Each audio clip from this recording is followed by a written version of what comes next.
trust your judgment until you see that you're going down the wrong path, and then change. 99.9% of the decisions that we make are not life and death. So you can make a decision and follow that and see, is that the right path or is it not? You're either going to be successful or you're going to learn something, right? So if you learn something, then you can take a different path. Welcome to the Attraction Pros podcast, where we discuss the latest trends and challenges facing the attractions industry today. We chat with some of the top leaders in the field and provide resources that will help develop your career in this great industry. I am Josh Liebman. I am obsessed with the guest experience and helping attractions make that their top priority for success. And I'm Matt Heller. I am passionate about organizational effectiveness, leadership development, and employee engagement. Now sit upright, hold on tight, and get ready for the Attraction Pros podcast. Hey, Josh, how are you? Hey, Matt, I'm a little chilly. How are you? Well, I am fantastic, but feeling all warm and toasty. Oh, good. I'm actually not chilly. It's like 65 degrees in Chicago today. I just know the topic of today's episode. Thought I'd make it thematic. Well, I appreciate that. And that leads into my sort of initial question, which is, when you think of Iceland, what do you think of? When I think of Iceland, I think of ice, but I also think of, someone told me once that Iceland and Greenland actually need to switch names. That Greenland is all ice and Iceland is all green. I don't know if that's totally true, but that's one of the things that come to mind. Okay.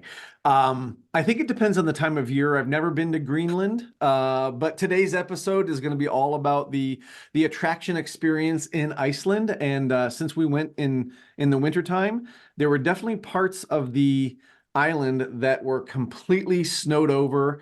Honestly, there were times when we talked about the fact that it felt like we were on a different planet. Whoa. We equated it to Empire Strikes Back. Okay. the ice and snow planet, and that's what it kind of looked like a couple of times when we were just kind of looking out over the landscape. Interesting. Yeah. Where are the Hoth scenes filmed? Was it in Scandinavia somewhere, or was it in Iceland? That is a great question. I don't know. Should look that up. I'm sure there's a listener right now thinking, why don't these guys know this? Yelling in the car or like at the gym or like Yes, walking their dog. Right? So if you know where that was filmed, please let us know. All right. Excellent. So how was your trip? I can't wait to hear about all of this and all of the lessons that you learned that apply directly to the attractions industry. It was amazing. Like I said, landscape-wise, there were times when it felt like we were on a different planet. We did a great tour all the way around the island. Now, it's not that big, but we did get to see, lots of different, mountains and waterfalls and lots of different nature attractions, if you will. But there were quite a few lessons that I took, and I don't know that I have them really categorized. I just kind of, have a word vomit of all my notes. But I'd love to kind of throw it out there and see what kind of impressions you have as well. Yes, let's do it. But first, before that, Finns, Norway. I just Googled it. So now we know that's where the Hoth scenes were filmed in Empire Strikes Back. Perfect. It could have been filmed on Iceland for sure. So I would ask where you want to start, but I haven't given you any kind of inkling about what we're going to talk about yet. I'm just gonna sit back and relax and enjoy the ride here. Okay. So the first thing I actually want to talk about is a hot dog. Okay. I'm excited already. So when we were kind of researching what to do in Iceland, and especially Reykjavik, because that's where we're going to start. We had like a day and a half in Reykjavik. And one thing kept coming up was this Iceland hot dog. And I'm not going to try to pronounce the name. I'm going to butcher it completely, but it's a hot dog that you can apparently only get in Iceland. And I've had hot dogs before. You've had hot dogs. It intrigued me. So one day, the first day we were in Reykjavik, we said, let's go try to find those hot dogs. And of course, it had been hyped up so much and advertised so much that you think you're going to go to this big hot dog palace and you think it's going to be this massive experience. It was like a little hot dog stand on the side of the road, right? You walk around this massive building and there it is. But here's what was interesting. The line of people waiting to get a hot dog was at least 50 or 60 deep, right? It was spilling out into the road. And again, it was just this little hot dog stand, probably a 10 by 15 building that they were making these hot dogs out of. And, you know, apparently they are, again, the kind of Iceland hot dog. So one of my first takeaways was, I hope the hype is worth it, you know, because we've been hyped up with this hot dog. So we get in line, and let me also, you know, kind of set the stage. It was kind of raining. It was cold, like not the day that you'd probably think about standing in line 50 or 60 people deep to get a hot dog. But we get up there and, you know, you can order it a couple of different ways. I, of course, wanted to order it in whatever way it came. Like I want the regular way. I want to experience that. So first of all, there's raw onions on the bottom, and then there's crispy onions on top of that. Ooh. Then they put in ketchup. Then they put in a hot dog. Then they put on top, they put mustard, and they also put this stuff that they call mayonnaise, but it was brown. And I don't know exactly what it was, but that's what they called it. And that's how they serve the hot dog. So we all get our hot dogs, we walk away. Is it the best hot dog I've ever had? No. Is it really cool? Is it really good? Did the crispy onions and that cool brown sauce add something to it? Absolutely. But I think what I walked away was with that was, again, you can kind of hype up anything. And if you get people to think about, wow, I really need to have that. I don't want to say the presentation doesn't have to be spectacular, but you've got an audience that really wants to come be part of that. And the marketing had a lot to do with that. So it was a good hot dog. I will say that. And we had a couple of others throughout our time in Iceland, but that was one of my first takeaways was, you know, just going to this little hot dog stand in Iceland in the rain and getting that hot dog. So do you think that it was much more about the hot dog, but you standing in line in the rain behind 50 people to wait in line for the hot dog, that was as much of the experience as the actual hot dog itself? Absolutely. Absolutely. Yeah. And I think the fact that, and I didn't, you know, survey everybody in line, but they were all dressed very warmly, like they knew what they were doing. They didn't look like tourists. They looked like they were locals. So like this was like a local thing that you kind of had to have. Does that make sense? It does. And curious, was the hype from within the group? Was it how did you learn about this hot dog stand, and what was your expectation set going into it? I know you mentioned like you got there and it wasn't a big hot dog palace. You said it wasn't the greatest hot dog you've ever had, but it was such a unique experience.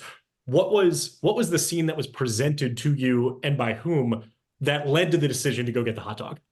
So we had heard about it like through our research, what to do in Reykjavik, right? And this hot dog place comes up, and there's a couple of different locations. And so that got our interest peaked. And, you know, we always like to try the local cuisine when we go someplace. We like to try what the locals are eating and that kind of thing. And so that kind of intrigued us a little bit. So we had a group of 10 of us that were traveling together. So we start talking about it, and we you know, want to go try it and stuff like that. So we had just finished some morning-ish drinks. Some people had some Bloody Marys and whatnot. And so we said, well, let's go find the hot dogs, right? So I pull it up on my phone and I find where the hot dog stand is, and we asked the bartender where to go. And so we followed that thing, and I was kind of the tour guide because I had the GPS on my phone where to go. And we just went and we said, anybody who wants to go get a hot dog, let's go. And so it was just kind of that sense of exploration, which is very natural for Iceland. But you know, we just wanted to go and experience what the locals experience. Would you recommend that others do that if visiting Reykjavik? Oh, absolutely. You mean get the hot dog? Yeah. Yeah, absolutely. 100%. I would also recommend, this is not part of my notes, but there's a bar called Bastards in Reykjavik that I did not have one, but according to my friends who got the Bloody Mary there, it's the best Bloody Mary they've ever had. Whoa. Right? They smoke the rosemary, they smoke the tomatoes, they smoke the whole glass. I mean, it was outstanding, according to people who are well versed in Bloody Marys. All right. Well, so far I am sold on going to Reykjavik just to get this Bloody Mary and to stand in line for this hot dog. Yeah, yeah. So I got another one. All right, let's do it. All right. So let's talk a little bit about premium because we've talked about that a little bit. You know, we had Amanda on the podcast a couple of weeks ago. She talked about premium seating and that premium experience. And we had an experience that we weren't expecting to have because we were going based on a local's recommendation for someplace to go for dinner. Okay. So we said, we had just done a snowmobiling tour and we said, where can we go in Reykjavik? Where would you go? And he goes, well, there's this place called the Fish Company that I would go to. Now, with a name like Fish Company, we weren't expecting a whole lot. We were expecting, to get some fish, but not the truly premium and elevated experience that we got. So first of all, you had to go walk down some steps, a very unassuming entrance, right? It just had a round sign that said Fish Company. You walk down some steps, walk into this kind of darkened restaurant, and it was 5 o'clock. They had just opened. We said, do you have a table for 10? They said, yes, we do. Absolutely right this way. This nice big round table that we had. And it was one of those places where the wait staff, granted we had 10 people, but there were separate people for the water and separate people for, bringing your appetite. I mean, there was just lots of people that were tending to us. But what kind of made it premium, number one, was the quality of the food.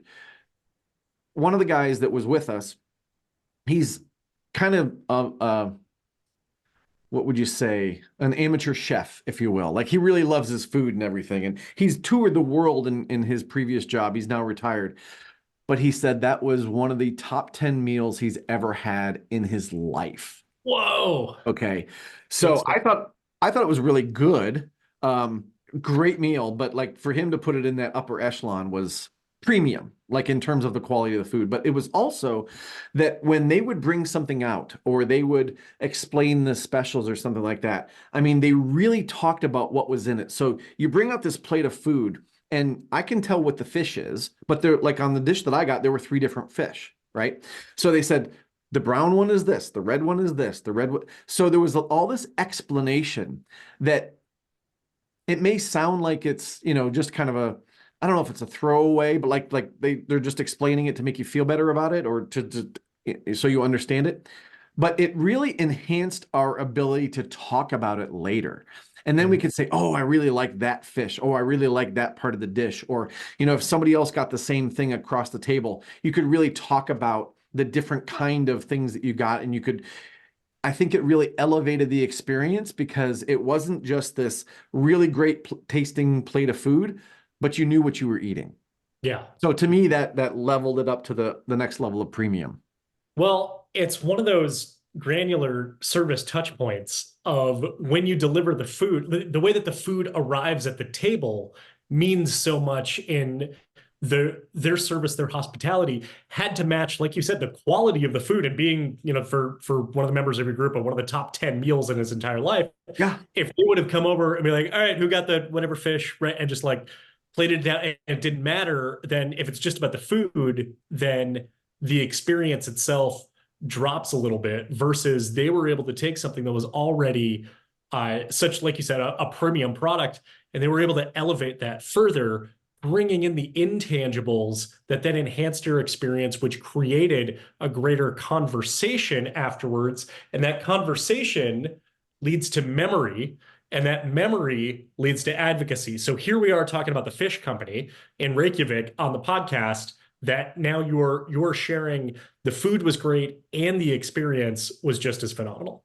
Absolutely. Absolutely. I want to share one other thing about the staff at Fish Company, but really most of the experiences that we had with people, service people, hospitality people that we had in Iceland, they all made eye contact, right? Even as they were explaining the dishes, they weren't just looking at the dish, they were looking at us.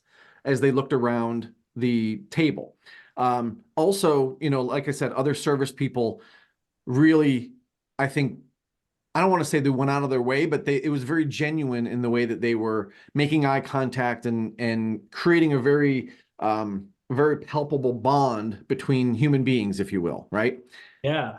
Part of the reason I want to bring that up is because I want to contrast that with an experience that I had the very last night at a hotel in the US. I went to the front desk to ask about the shuttle to the airport. And I asked my question. The gentleman behind the desk was standing there. He was looking down at his monitor, right? I asked my question. First of all, he kind of looked up when I came over, and then he looked back down. I asked my question. He never looked up. He said his rote answer, right? ROTE, answer. And then he went about his business.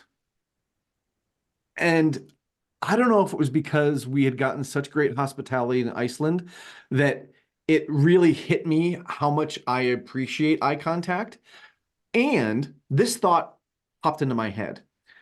When something is at a premium, when you get it, it becomes more premium.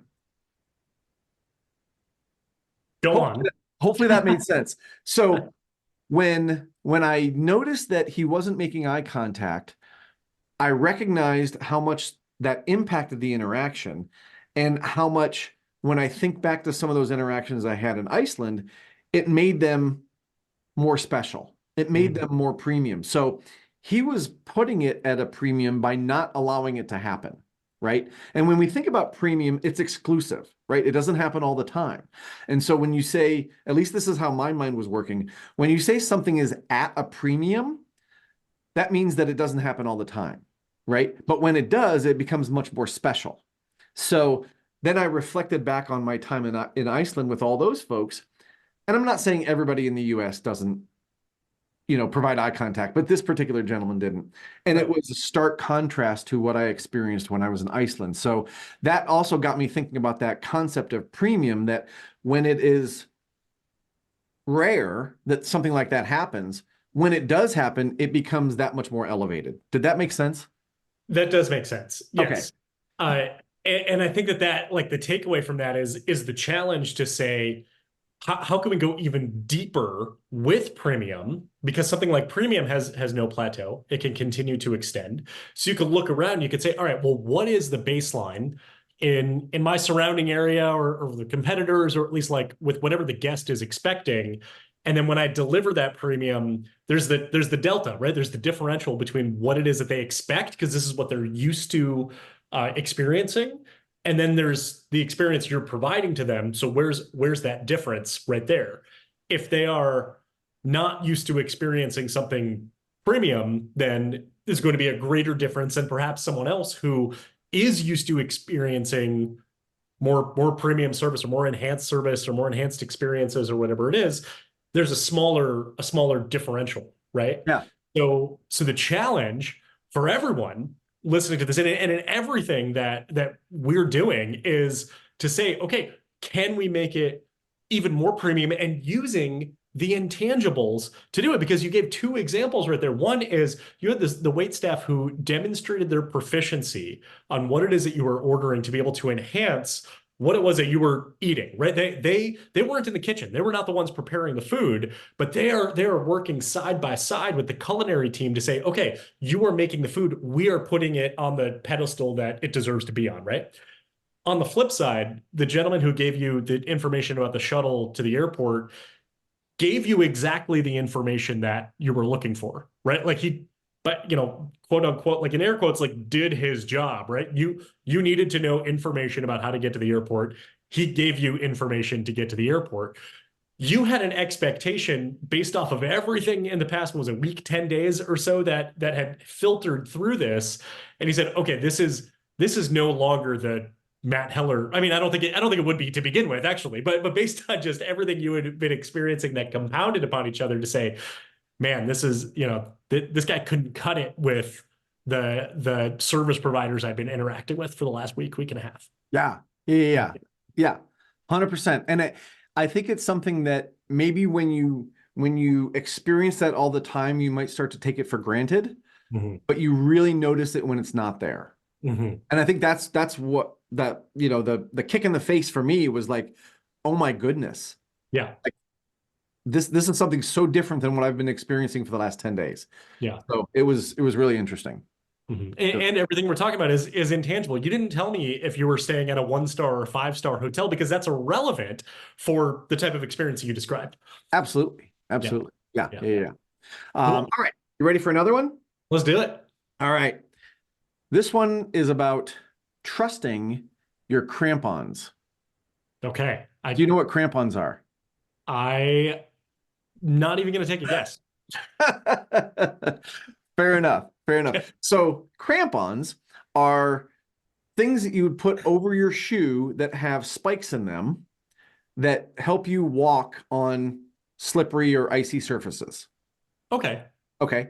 It So is a modified traction for your footwear. yeah. So Or like like cleats almost. Or like exactly, okay. exactly. So most of us were wearing, hiking boots and things like that. But when you go to certain places, they give you these things that are usually, they've got like a rubber thing around the top that holds it onto your foot. And then on the bottom are steel cleats, if you will, that, really help your traction when you're walking on slippery and icy surfaces. So we got some of those when we went to walk on top of a glacier. That was part of the things that we were going to do on our tour. And now, essentially, the glacier is 100 football fields of ice, right? So it's just ice as far as you can see. And so, of course, if you're going to walk on top of it, you need some assistance in the footwear department. So that's where the crampons come in. And so Okay. they give everybody the crampons, and we walk out to the glacier. And many of us, when we first started walking, were walking very gingerly, right? We are on a massive sheet of ice, right? You live in Chicago. I'm sure it gets icy there at times. If you still only lived in Florida, I would say you might not know what we're talking about. But what icy conditions are like, right? Sounds So like sounds like this doesn't even compare. so they gave us these things, and we were, like I said, kind of walking kind of gingerly because we didn't trust our crampons yet, right? We didn't trust that they were going to really help us. And I know that sounds funny to say that, but anyway, Sorry if I keep giggling a little at the word crampon, but that's okay. yeah. That's okay. Uh, so we're walking kind of gingerly, and the tour guide stops us, and he said, I'm just going to stop you right here. We were not to our, first destination where we were going to go down into a tunnel and a cave, ice cave, and that kind of thing. He says, I notice how some of you are walking. He says, you just need to walk normally. Like take heavy steps, walk normally, trust. This is where he said it, trust the crampons. Because if you walk too gingerly, the little metal spikes will not go into the ice and you will get no more extra traction. And of course, he said the reason that this is so important is because on this glacier where it's windy and, who knows what's going to happen, he goes, you could fall over, you could trip, you could, land on your side or something like that. And he said, if you look down the glacier, there's a pitch downward. He said, you're not going to stop for a couple of 100 yards, and you may fall into a crevice, you may fall into an ice cave.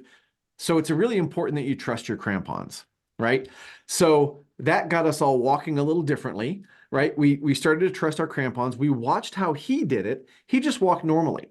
And it was such a difference when we just started to walk normally, how the crampons would grab the ice. And it was a much more confident walking experience. And my big takeaway from that phrase, as you can imagine, just really, rung in my head for the entire trip, because I think sometimes we are timid in what we do, and we don't trust our own judgment. We don't trust the process. We don't trust, that somebody else actually has our best interest at heart.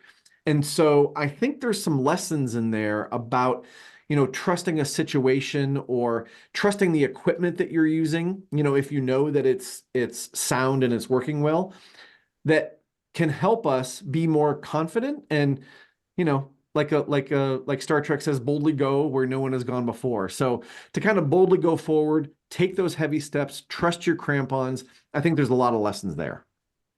I love that you took trust your crampons and turned it into, it was something that was so literal and like definitively like exact in the moment. And you've taken it into something that you could extrapolate that from and say, well, it's kind of a metaphor for, for life as well and everything that we're dealing with. Where do you see its most direct application here, like for perhaps a leader who might be moving into a leadership position, and maybe they feel like they're kind of going into the unknown, and perhaps that unknown is causing some anxiety, and that anxiety is causing some motion towards the glacier, towards the crevice, right? But instead of kind of like trust your leaders around you, trust your peers, trust even your team. Where can we take this? Well, I think the cool thing to kind of think about are, what are your crampons? So trust your blank, and then you can fill in the blank. So one of the things that kept coming back to me was your judgment, right? And you prefaced it, right? You're moving into a leadership role. Your judgment is going to be challenged, mostly by yourself, right? Because we're our own worst enemy. We're the ones who are going to say, oh, that's not the right decision, or, I'm not good enough for something. But if you're being put into a role, there's confidence that you're going to be successful at that. Are you going to be perfect? Absolutely not. Even you and I starting this podcast, we had to trust that there was a process that we would find eventually, and we would start off kind of shaky, but if we kept doing it long enough, we would get to a point where we were decent at it, right? And then we would hopefully get to a point where people wanted to listen, right?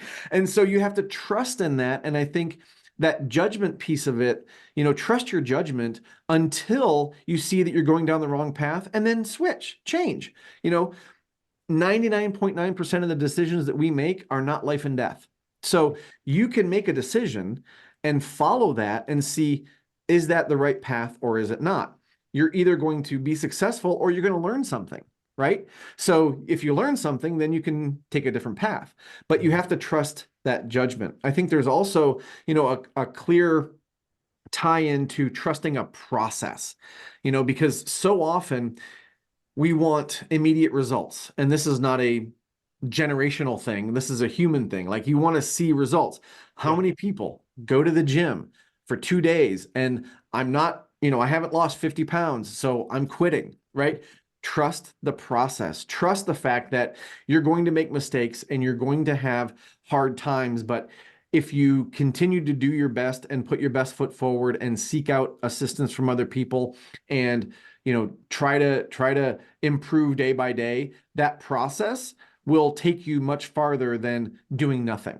And you can't know what that process is going to be a day later, a week later. You've got to look, 10 years later, 5 years later. What has that process taught me over that time that has changed me as a person and as a leader? But in that moment, you have to trust it. Nice. Love it. Trust the crampons. Trust the crampons. Exactly. Put that on a bumper sticker. That could be a hashtag. Could be. Yeah. Yeah. It probably will be one of the quotes that go out on social on this episode. So perfect. We'll see. Okay. All right. What's the next one? So this is actually related to my walk on top of the glacier, because as I mentioned, we also got to go down into the caves. Posted some of these pictures on social as we did it, but we were completely immersed in this ice structure, this cave. It was literally all around us. Sometimes the caves were like this small. You had to wear a helmet, so you didn't hit your head. And even if you hit your head, it wouldn't hurt. So we were truly immersed. And what it got me thinking about are so many of the attractions and experiences now that are trying to be immersive, right? We hear that word all the time. And it just made me wonder, can we ever truly compete with what is naturally immersive with what is manufactured immersive? And this is not to be a condemnation of anybody who's trying to create immersive experiences. But if I were to go to some place and say, I would like an immersive experience, manufactured, of going into an ice cave, I don't know that it would compete with the real thing. I, I'm I, not sure where to go with this, but it was a thought. no, you're absolutely right. And I think that that's uh, both a challenge and an interesting opportunity for our industry. And the first thing I think about is when I was in college, when I went to school getting my degree in theme parks and attractions management. I remember sitting in intro to theme park management taught by Professor Addy Millman. Amazing. I remember there was one thing he said on the first day that really resonated and kind of added some context really to this conversation. And he said, uh, people are willing to give up authenticity for security and a guaranteed experience. And the example that he gave was the safari tour, the Kilimanjaro safari tour at Disney's Animal Kingdom. He said you could pay however many thousands of dollars to fly to Africa, go on a safari, spend several days, and you might not see a single animal, or you might get eaten. Alternatively, you can go to Disney's Animal Kingdom and you can have that guaranteed experience where you see every single animal that's on the tour, and you're doing it in a very controlled environment. So it's the trade-off is Yes. really about what it is. And whether it's this immersive ice experience or whether it's the safari experience, it's, hey, this is what we can do to have a taste of that, right? I've never been to space, but I've been to space many times on various attractions, right? On mission space, on so many different experiences within theme parks or at Kennedy Space Center, right? That's another one that comes to mind.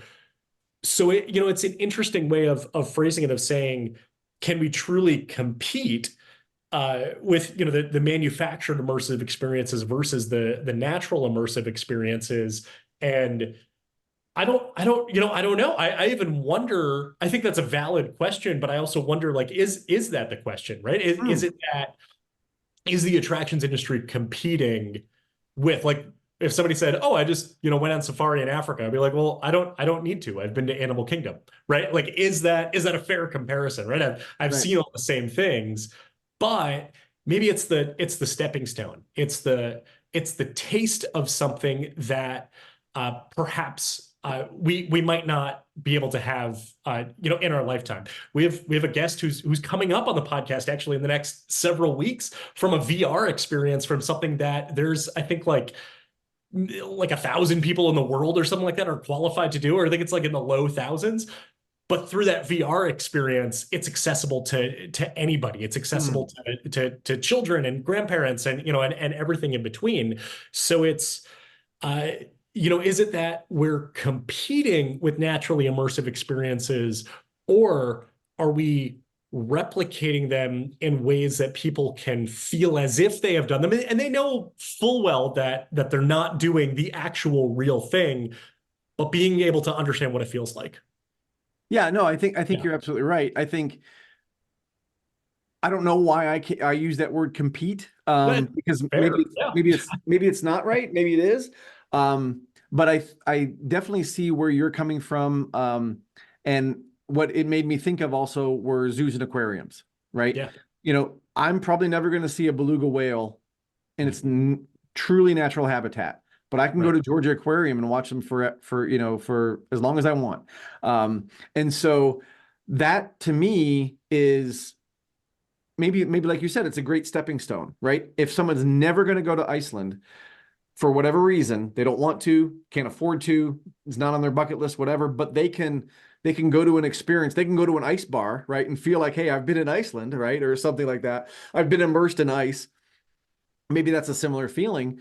Um, it's to me, it was just that question of, there are so many experiences that we're trying to replicate, which again, it's not a bad thing. It's not a bad thing at all. But when you do the real thing, the actual thing, it's very different.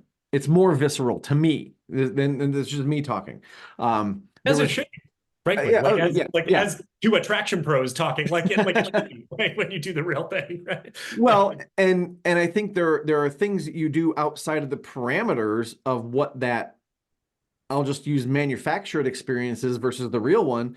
Like in a couple of different places, I started building snowmen, right? Throughout Iceland, and they were just little itty bitty ones, but we were down in this ice cave and I was waiting for people to come out of one of the caves, and there was enough snow there that I could build a little snowman, right? And then of course I picked them up and I started throwing snowballs at my friends and stuff. And so, those kind of non-planned experiences, I think, are some of the things that truly enhance the overall experience. And when somebody says, "How was Iceland?" Was that actually part of the tour? No. There was a place we got to stay that had dogs running around, and I love dogs. So one of my favorite memories was playing with a dog. Does that have anything to do with Iceland? Probably not, but it happened on that trip. So of course it enhanced the overall experience. Mhm. Yeah. Yeah. Cool. So I also, and this is sort of like kind of going back a couple minutes here, and this might like open Pandora's box a little, but there's the natural immersive experiences that are replicated in themed environments, and then there's those that are mythical worlds and absolutely. intellectual property, like walking into Harry Potter, walking into Hogsmeade, right? Walking into, Galaxy's Edge. It's like, oh, this, maybe I'll do the real thing one day. It's like, no, like this is it. And that's a great point. That's a really, really great point, that there are worlds that were created, and we see them in our mind or we see them on a movie screen, and now we get to see them in real life. So that to me is a little bit different because it's not something you can do in quote unquote real life. But I do want to touch on actually your last point right there of the snowball fight and playing with the dogs. And it reminds me of when we had Vince Cadlebeck on a few years ago, when he talked about the importance of giving guests agency over their experience. You were on a tour, right? When you were in these ice caves and started building these snowmen, having these snowball fights, but that wasn't part of the tour, right? You had the agency to do that. When you talk about what made the tour memorable, it was what you brought to that experience. So even for those who, might be watching and listening to this in their manufactured immersive environments, what type of agency can you give to your guests? And of course, obviously to hear more on that, definitely like find the interview we did with Vince a few years ago, that then create those experiences within experiences that are less planned and less linear than what the majority of attractions tend to be, in the interest of operations and efficiency. Absolutely. Absolutely. Yeah. All right. So all right. I've got a bunch more, but one more just in the sake of time that I want to talk about today. Let's do it. All right. So this has something, or I think is related to something you will sincerely appreciate, and it has to do with recovery. Yes. guest recovery, service recovery. We had two instances where there was either incorrect information given, or even in one case where it's entirely possible, we're still looking into it, that we screwed up. Okay. But the reaction of the people that were handling the situations were almost identical. They were two completely different situations. The reaction was, so in the one case where we didn't get the right information, right? We were told one thing about, when something was supposed to happen, and it was, like an hour later. The person who was dealing with that said, "Well, it's not right that you got the wrong information, but we're going to make it right." Oh no, she said, "It's not fair." And I don't know if there was a, translation from her native language to English, but she said, "It's not fair that you got the wrong information." And essentially she said, "I'm not going to penalize you because somebody else gave you the wrong information." It could have very easily been, "Well, no, that doesn't happen for another hour, so you're going to have to wait." So she said, "It's not fair that happened." The other situation was, we were supposed to get dropped off at a certain hotel after a tour. Okay. Well, that tour was listed as a Reykjavik hotel, but it was actually near the airport, which was about 45 minutes away. Okay. And the tour guide said, "Normally I just drop people off here in Reykjavik, and there was supposed to be a transfer arranged from here, this drop-off point, to your hotel." And this is one where either we didn't request it or our travel agent didn't request it. We're not sure where the ball was dropped, but the story is in the service recovery, because Dominica, who was our tour guide that day, she said, "I'm really not supposed to do this," but she said, "It's not fair that this happened to you." She goes, So I'm going to drive you to your hotel, right? So she drove 45, an hour and a half out of her way because then she had to drive back to Reykjavik. This is after a long day of, of a tour. She drove us all the way to that hotel. We gathered up as much Icelandic money as we could, to tip her for this because this was way above and beyond. And they also, on the buses over there and probably here, they have trackers, right? So that they know where the bus goes, especially if it gets off the road or something like that. It's a GPS thing. They know exactly where the bus is. So she was like, again, I'm really not supposed to do this. They're going to know I'm off course, but I don't think it was right that this happened. So essentially, both people were saying the right thing to do is. Yeah. And I found that so refreshing is the wrong word, but it was so people-centric, right? Yes. It was so focused on, it doesn't matter how we got here. Let's not fight about that. It doesn't matter. What matters is I'm going to take care of you. Now, of course, they had to have the latitude to do that. And I actually found out who her supervisor was. I sent him an email and said she should not get in trouble for this because this was her being a wonderful human being. She's an asset to your company, so I hope she doesn't get in trouble for this, even though she went way off course and beyond her scheduled time.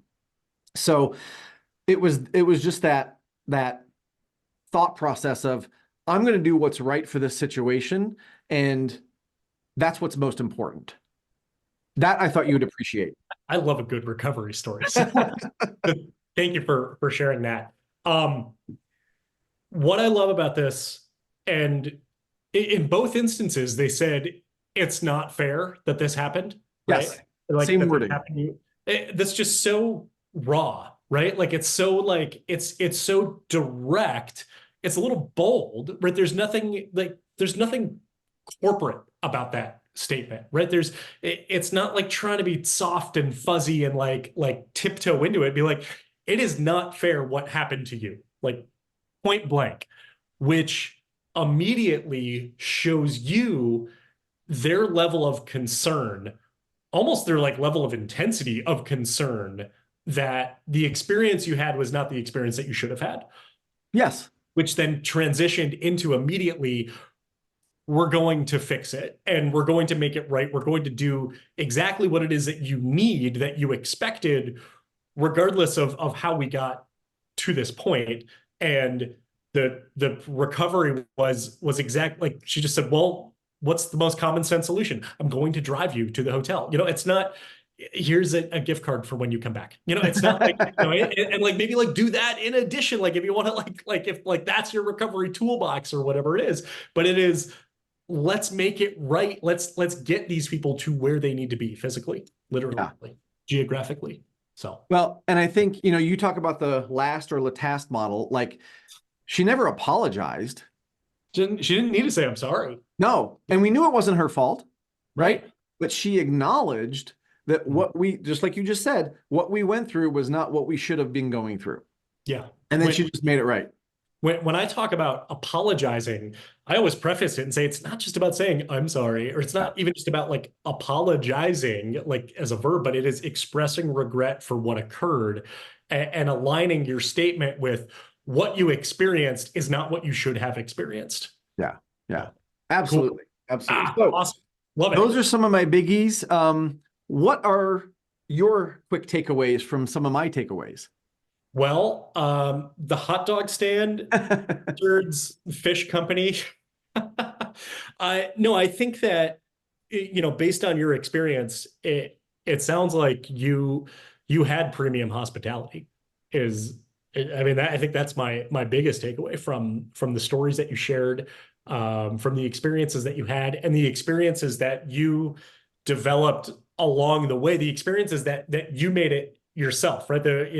In the ice cave and building the snowman, having the snowball fights and playing with the dogs later on, like all of those, it's you are just as responsible for creating your experience as the surrounding environment is. So I think that that's kind of an interesting takeaway as well of when guests visit a theme park, they're some of the ownership is on them to make sure that they have a satisfactory experience rather than do all this for me. You get out of it what you put into it.